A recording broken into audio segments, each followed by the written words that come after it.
Welcome back to our channel. Today we'll explore the story about a young man who carried the weight of a legend on his shoulders, a name that was known in every corner of the globe. But he wasn't just the heir to a throne. He was a prince determined to build his own kingdom with his own hands, his own sweat, and his own soul. His name was Brandon Lee. Most people know how his story ends, in a shocking, almost unbelievable tragedy that blurred the lines between fiction and reality. But the ending, as devastating as it is only one chapter. The real story, the one we're going to explore today, is about the life that led to that moment. It's a story of love, of rebellion, of a relentless search for identity, and of a brilliant talent that was on the very cusp of changing Hollywood forever. This isn't just the story of Bruce Lee's son. This is the story of Brandon Lee, an artist in his own right, and the beautiful, heartbreaking legacy he left behind. To truly understand Brandon, we have to travel back to the mid-1960s. It was a time of seismic cultural change. The world was crackling with new energy, new ideas, and new faces challenging the old guard. And into this whirlwind stepped Bruce Lee. He wasn't just a martial artist. He was a philosopher, a force of nature who was single-handedly dismantling racial stereotypes in Hollywood and introducing the West to the beauty and power of Eastern philosophy and combat arts. He was electric, a supernova of charisma and physical genius. On February 1st, 1965, in Oakland, California, this supernova's world expanded. He and his American wife, Linda Lee Cadwell, welcomed their first child, a son they named Brandon Bruce Lee. From the moment he was born, Brandon was immersed in a world that was anything but ordinary. His early life was a trans-Pacific dance between the quiet suburbs of America and the vibrant, bustling film sets of Hong Kong. Imagine being a child on the set of a film like Enter the Dragon. The air would be thick with the smell of stage smoke, the clang of prop weapons, and the electric buzz of 100 people working in unison, all orbiting your father. For Brandon, this wasn't unusual. It was just life. Martial arts wasn't a hobby in the Lee household. It was the air they breathed, the language they spoke. His father began training him almost as soon as he could walk, not with the harsh discipline of a drill sergeant, but with the focused playfulness of a father seeing a legacy take shape. Bruce would hold up a small pad, encouraging his toddler son to kick it, celebrating each small thud with a proud grin. He wasn't just teaching punches and kicks, he was imparting a philosophy. Bruce's teachings, rooted in his own creation of Jeet Kune Do, were about more than just fighting. They were about self-discovery, about expressing oneself honestly, and about adapting to the flow of life, being like water, as he so famously said. These lessons, absorbed in childhood, became the bedrock of Brandon's being. He was a bright, energetic child, often seen shadowing his father, mimicking his moves, absorbing his incredible intensity. Bruce, in turn, saw more than just a son. He saw the future. In a now poignant letter to himself, Bruce wrote with incredible foresight, "The second-generation Lee will start to grow and mature. He will be a more balanced, rational, and tranquil man than his father." He was, in every sense, the son of the dragon, and the dragon had magnificent dreams for him. Then, on a hot summer day in 1973, that world shattered. Bruce Lee died suddenly, mysteriously, at the age of 32.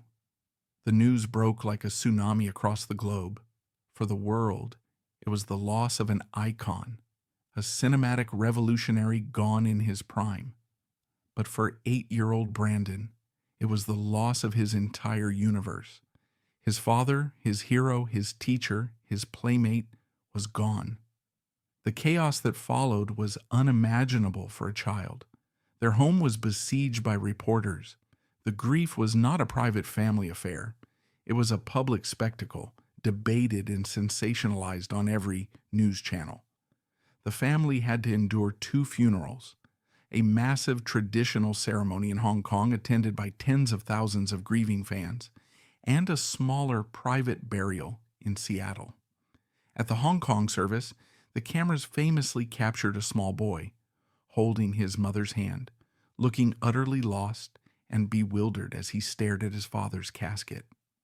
That single image of a child forced to mourn on a world stage speaks volumes about the profound trauma that would cast a long shadow over the rest of his life. He wasn't just a boy who lost his dad. He was a symbol of a legend's tragic end, a public face for a pain no child should ever have to bear so openly. His world had not just lost its center, it had been turned inside out, leaving a void that he would spend the rest of his short life trying to understand and to fill.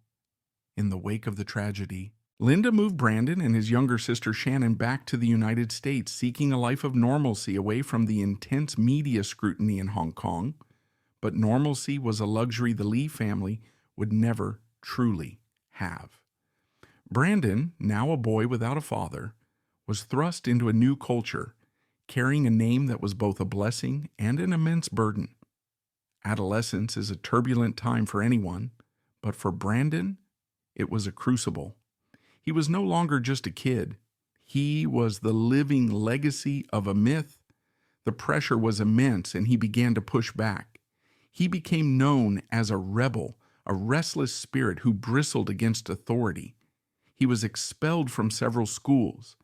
His behavior, a clear cry from a young man grappling with grief, identity, and the impossible expectations placed upon him. He was often getting into fights not out of malice, but, as one friend later recalled, it was as if he was constantly testing himself, trying to prove something to himself and the world. He was trying to figure out how to be Brandon Lee when everyone just saw him as a reflection of Bruce. It was during this tumultuous period that he found a different kind of outlet, a new way to channel his intense energy and emotion: acting. On the stage, he could be someone else. He could explore different facets of himself, escape the shadow, and create something that was entirely his own. This newfound passion gave him a direction. He enrolled at Emerson College in Boston and later moved to New York City to study at the famed Lee Strasberg Theater and Film Institute, the home of method acting. It was a deliberate choice. He didn't want to rely on martial arts. He wanted to learn the craft of acting from the ground up. He wanted to be a true actor, not just an action star. In an interview from this time, he was remarkably candid about his internal struggle. He said, "I've been trying to get out from under my father's shadow since I was 3 years old. I don't want to be the new Bruce Lee. I want to be Brandon Lee." That sentiment would become the driving force of his entire career. His professional journey began, perhaps inevitably, in Hong Kong. In 1986, he starred in Legacy of Rage, a classic Cantonese language action film. On the surface, it seemed like he was following directly in his father's footsteps, and the Hong Kong press was merciless, scrutinizing his every move, his every kick, constantly measuring him against a ghost. But for Brandon, it was a complex homecoming. It was a chance to connect with his Chinese heritage, to work in the industry that had made his father a star. What many don't know is that Brandon wasn't fluent in Cantonese, so he had to learn all of his lines phonetically. Imagine the sheer dedication that takes to not only perform physically demanding scenes, but to deliver an emotional performance in a language you don't fully command. The film showcased his natural athletic ability and a modern raw screen presence, but it also pigeonholed him. The Hong Kong film industry wanted another Bruce Lee, and Brandon was determined to be himself. He followed it with a few other action films, like the B-movie Laser Mission in 1989, shot in South Africa alongside Ernest Borgnine. It was a far cry from the A-list legacy he was supposedly heir to, a real working actor kind of gig. These were the lean years, the dues-paying years, and they left him increasingly frustrated with the limited roles he was being offered. He wasn't just a fighter, he was a trained actor, and he yearned for material that would challenge him dramatically. He knew that if he was ever going to truly make his own mark, he had to conquer Hollywood on his own terms. His American breakthrough began to take shape in the early 1990s. In 1991, he co-starred with Dolph Lundgren in Showdown in Little Tokyo. It was a step up, a mainstream American action film that put him on the map. His quick wit and fluid acrobatic fighting style were the perfect counterpoint to Lundgren's stoic powerhouse presence, and their on-screen chemistry made the film a cult favorite. For the first time, a wide American audience saw him not as a mimic, but as a genuinely charming and likable star. But it was his next film, Rapid Fire, in 1992, that truly announced his arrival. For the first time, he was the solo lead in a major studio picture, and he seized the opportunity. Rapid Fire was more than just a showcase for his martial arts skills. It was a showcase for him. His personality shone through. He was witty, charming, and possessed a modern, almost vulnerable edge that was a world away from his father's stoic intensity. He was heavily involved in the film's production, working with the writers to flesh out his character Jake Lowe, making him an art student who was a reluctant hero, not just another tough guy. And the action? That was his masterpiece. He choreographed many of his own fight scenes, blending the Jeet Kune he knew so well with a raw street fighting style that felt fresh, authentic, and character-driven. The film was a moderate success, but more importantly, it proved that Brandon Lee had the charisma and the talent to be a leading man. Hollywood was finally starting to see him not just as Bruce Lee's son, but as a star on the rise. He was on his way. Away from the camera, Brandon was a person of surprising depth and contradiction. People expected the son of Bruce Lee to be an extroverted, supremely confident warrior. In reality, he was thoughtful, introspective, and possessed a wonderfully dark, self-deprecating sense of humor. He was known to pull elaborate pranks on his friends, and was once rumored to have driven a hearse around Los Angeles, even taking it to a meeting just to see the look on people's faces. He was a voracious reader, drawn to existentialist philosophers like Camus and Kierkegaard, and poets who explored the darker side of life. This wasn't a superficial interest. It was a genuine search for meaning in a life that had been defined by loss. He loved riding his Norton Commando motorcycle at high speeds through the Hollywood hills. That bike was more than just transportation. It was a sanctuary. Inside his helmet, with the roar of the engine drowning out the world, he was anonymous. He wasn't Bruce Lee's son. He was just a man on a road, a pursuit that gave him a sense of freedom and control in a life where he often felt he had little of either. He was, by all accounts, an old soul, a man who thought deeply about life and death, perhaps because death had touched him so profoundly at such a young age. This philosophical nature was never more apparent than in one of his final interviews. He was on the verge of superstardom, with his personal life full of love and happiness, yet his mind was in a deeply reflective place. He was asked about his approach to life, and he quoted from a book he loved, Paul Bowles's The Sheltering Sky. He said, "Because we don't know when we will die, we get to think of life as an inexhaustible well. Yet everything happens only a certain number of times, and a very small number, really.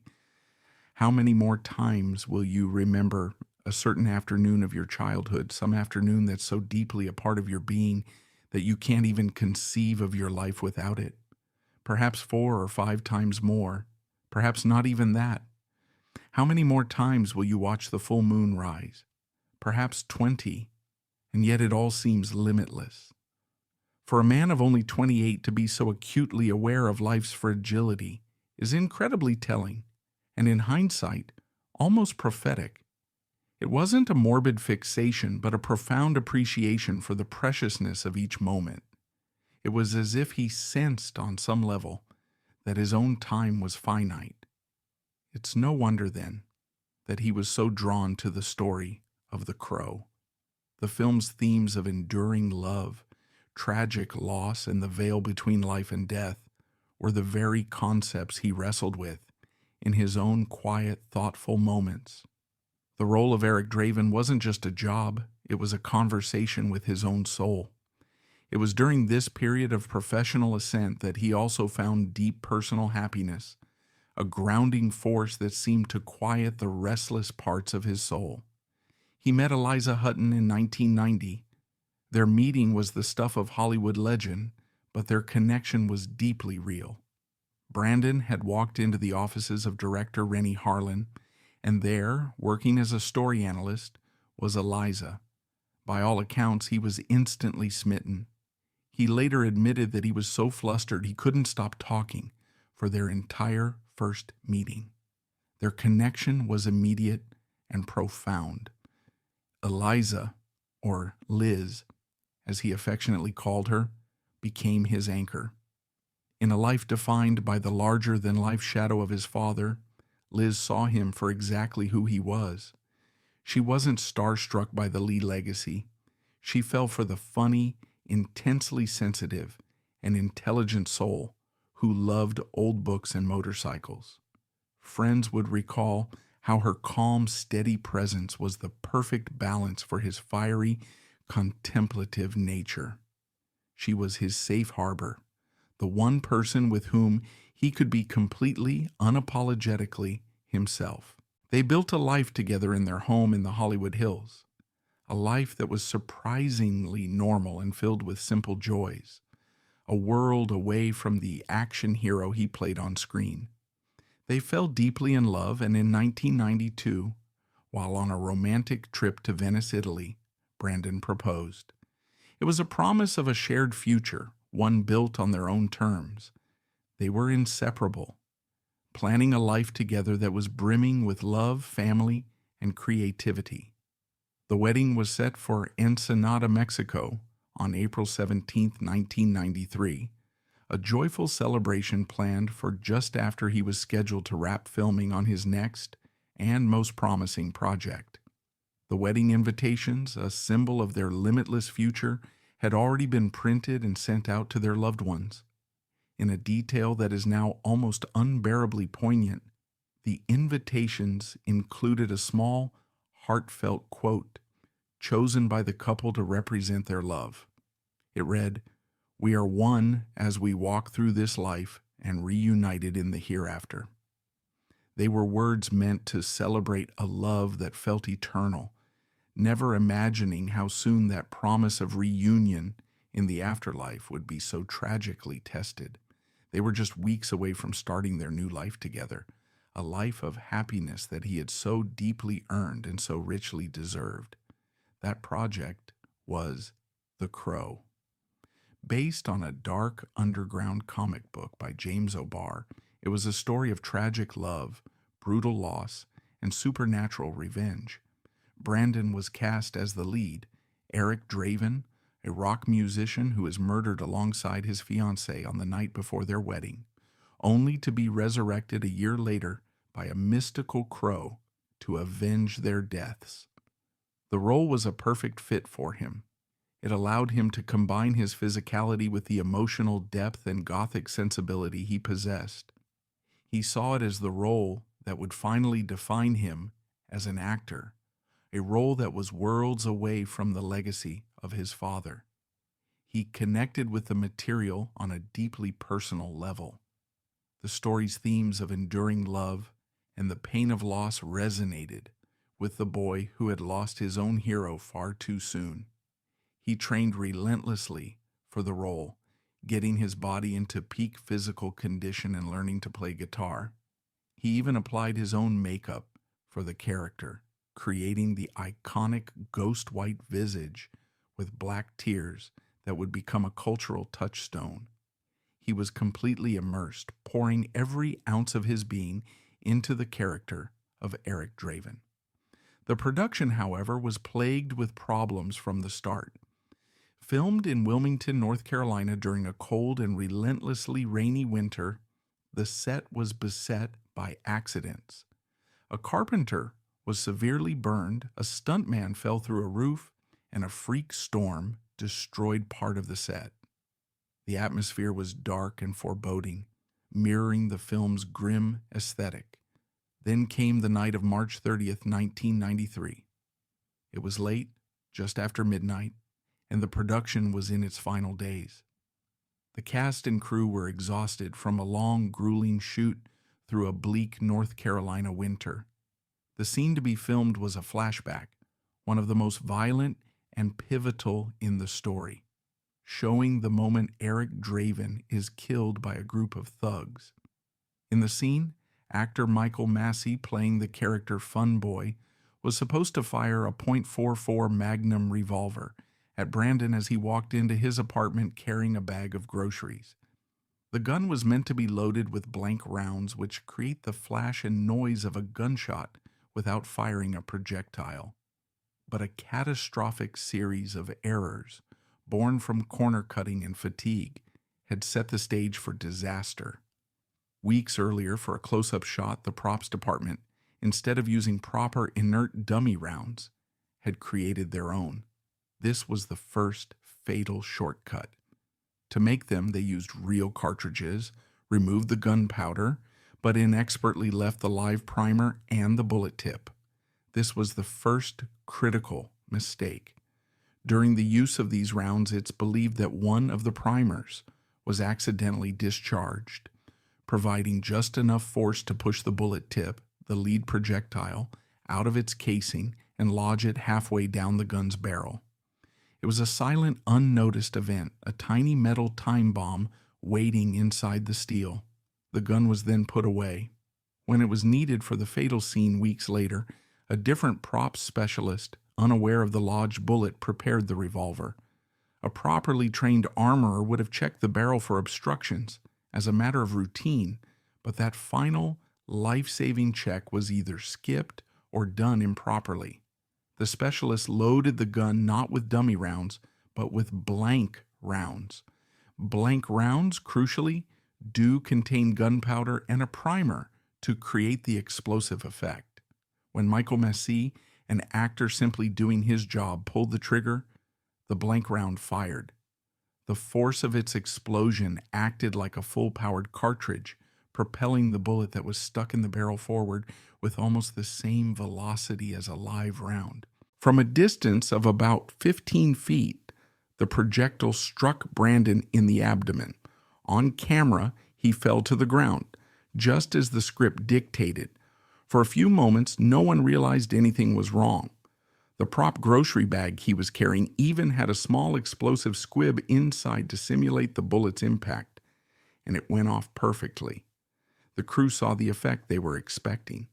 It was only when he didn't get up and the director yelled, "Cut!" that the crew rushed to his side and saw the horrific truth. This wasn't acting. There was a real wound, and he was bleeding profusely. Chaos erupted. Paramedics were called, and Brandon was rushed to the hospital, his fiancée Eliza Hutton arriving soon after to begin an agonizing vigil. For 6 excruciating hours, surgeons tried desperately to repair the massive internal damage and stop the bleeding, but the bullet had torn through his vital organs with devastating force.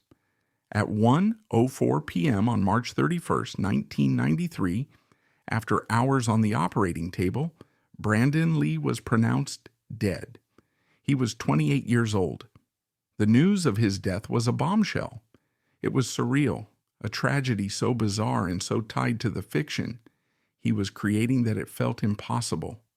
The son of Bruce Lee, who died under mysterious circumstances, had now been killed on a film set while making a movie about a man who comes back from the dead. The irony was devastatingly cruel. Instantly, the old whispers of a Lee family curse reignited with a vengeance, a narrative eagerly seized upon by a media looking for a mythic angle. For a public struggling to make sense of the senseless, it was an easy, albeit superstitious, explanation. The idea of a dark force haunting this brilliant family was more palatable than the mundane, horrific reality. That Brandon's death was the result of a chain of preventable human errors, of negligence and a shocking lack of safety protocols on a film set. The subsequent investigation confirmed this, detailing the fatal shortcuts and missed safety checks. Yet the district attorney declined to file criminal charges, concluding that while there was clear negligence, there was no evidence of the malicious intent required for a murder or manslaughter conviction. For his family, this legal distinction was a hollow and painful outcome. It meant no one would be held criminally responsible for his death. His mother, Linda, later filed a civil lawsuit against the studio, which was settled out of court. But her fight wasn't just for a settlement. It was a crusade to ensure her son's death would not be in vain, pushing for industry-wide changes to firearm safety. For his family, the lack of legal accountability was a second profound injury, a failure of a system that seemed to value a film's budget over a person's life. In the aftermath of the tragedy, the film's director, Alex Proyas, and the producers faced an agonizing decision. Should they abandon the film? After consulting with Eliza Hutton and Linda Lee, they made the difficult choice to complete it. They felt it was the only way to honor Brandon's incredible work, to ensure his final and greatest performance would be seen. The task was monumental, using a combination of Brandon's close friend and stunt double, Chad Stahelski, who would later go on to direct the John Wick films, and groundbreaking, then-fledgling digital technology, they were able to finish the few remaining scenes. It was one of the first times CGI was used to place a deceased actor's face onto a double's body, a technique that has become commonplace today, but was revolutionary at the time. When The Crow was released in May of 1994, over a year after Brandon's death, its premiere was unlike any other. There was a somber, almost reverent mood surrounding it. People weren't just going to see an action movie, they were going to bear witness, to pay their respects. The studio, handling the situation with remarkable grace, marketed the film not by exploiting the tragedy, but by celebrating the brilliant performance at its heart. It became a phenomenon. It was a critical and commercial success, with respected critics like Roger Ebert calling it a stunning work of visual style. But it was more than just a movie. It was a tribute, a memorial, a celluloid elegy. A huge part of its power was its groundbreaking soundtrack, a perfect mixtape of 90s alternative and gothic rock, featuring bands like The Cure and 9 Inch Nails. The music was a character in itself, perfectly capturing the film's melancholic soul and drawing in a massive audience who felt a deep connection to its dark, romantic themes. Audiences were mesmerized by Brandon's performance. He was magnetic as Eric Draven, embodying the character's rage, sorrow, and undying love with a haunting authenticity. We remember the action, but it was in the quiet moments that his true talent shone. The tender way he spoke to the young girl, Sarah, the flicker of dark humor in his eyes, or the profound grief he conveyed in the simple act of tracing a photograph of his lost love. The film's dark, romantic, and tragic themes were now inextricably linked with his own story, creating an experience for the audience that was almost unbearably poignant. When Eric Draven speaks of a love that transcends death, we hear it knowing that the actor's own beautiful love story with Eliza Hutton was cut short. The line between fiction and reality blurred, and the character's pain felt utterly, devastatingly real. The line, "It can't rain all the time," became an anthem for a generation of fans who saw in the film a message of hope in the face of despair. The film cemented Brandon's legacy, not as the son of a legend, but as a legend in his own right. Eric Draven became an icon, a symbol for outsiders and romantics everywhere. The final dedication in the credits, for Brandon and Eliza, served as the film's heartbreaking final word, transforming it from a piece of fiction into a public monument to their love. His potential, once seemingly limitless, was now forever crystallized in this one iconic performance. A masterpiece that serves as both a glimpse of the superstardom that should have been and a beautiful, tragic farewell. The impact of Brandon's death extended far beyond the box office. His on-set accident sent a shock wave through the entire film industry. It served as a brutal wake-up call, leading to a complete overhaul of firearm safety regulations on movie sets. New, stricter protocols were implemented regarding the handling of all weapons, both real and prop, to ensure that such a preventable tragedy would never happen again. In a very real way, Brandon Lee's death has saved the lives of other actors and crew members in the decades since. It is a vital, though heartbreaking, part of his legacy. Today, Brandon Lee rests beside his father at Lakeview Cemetery in Seattle. Their grave site's a place of pilgrimage for fans from all over the world.